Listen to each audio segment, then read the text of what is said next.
जो population shift हो रहा है प्रॉपर्टीज इंटर कम्युनिटी ट्रांजैक्शन की वजह से उससे सबसे ज़्यादा प्रभावित था।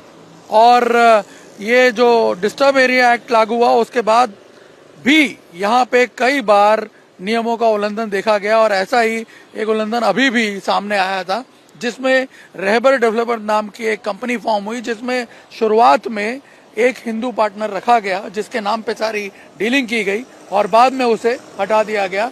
और कंस्ट्रक्शन का जब काम शुरू हुआ और फर्स्ट फ्लोर पे जब परमिशन लेनी थी मकान बेचने की, उस वक्त जब चेक किया गया तो जो हिंदू व्यक्ति था पार्टनर, उसका नाम गायब था।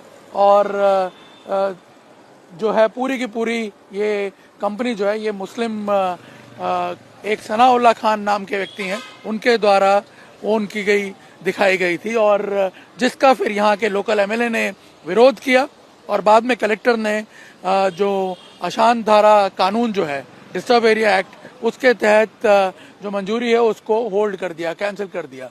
उसके बावजूद भी कंस्ट्रक्शन चलता रहा। मामला कॉरपोरेशन के पास गया और कॉरपोरेशन ने फिलहाल कंस्ट्रक्शन पर रोक लगा दी है। इस वक्त जो कंस्ट्रक्शन का काम है उसको सील कर दिया गया और इसीलिए यहाँ पे आप देख सकते हैं कि बिल्डिंग जो है ये अभी आधी अधूरी यहाँ पे पड़ी हुई है। जो बिल्डर है बताया जा रहा है कि उसने कोर्ट में अपील की है, मामला एसएसआरडी में भी लंबित पड़ा हुआ है कि जो मंजूरी है वो कैंसिल नहीं होनी चाहिए, सील नहीं लगनी चाहिए।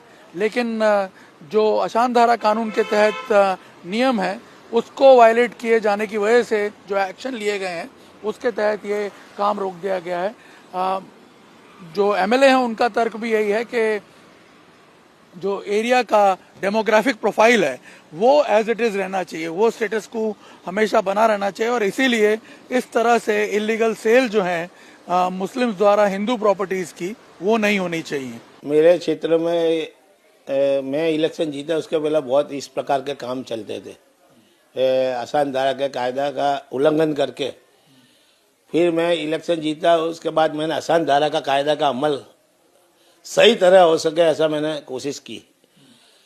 और उसमें मेरा ध्यान में आया कि मेरे क्षेत्र में बागवान नाम की एक स्कीम बन रही है।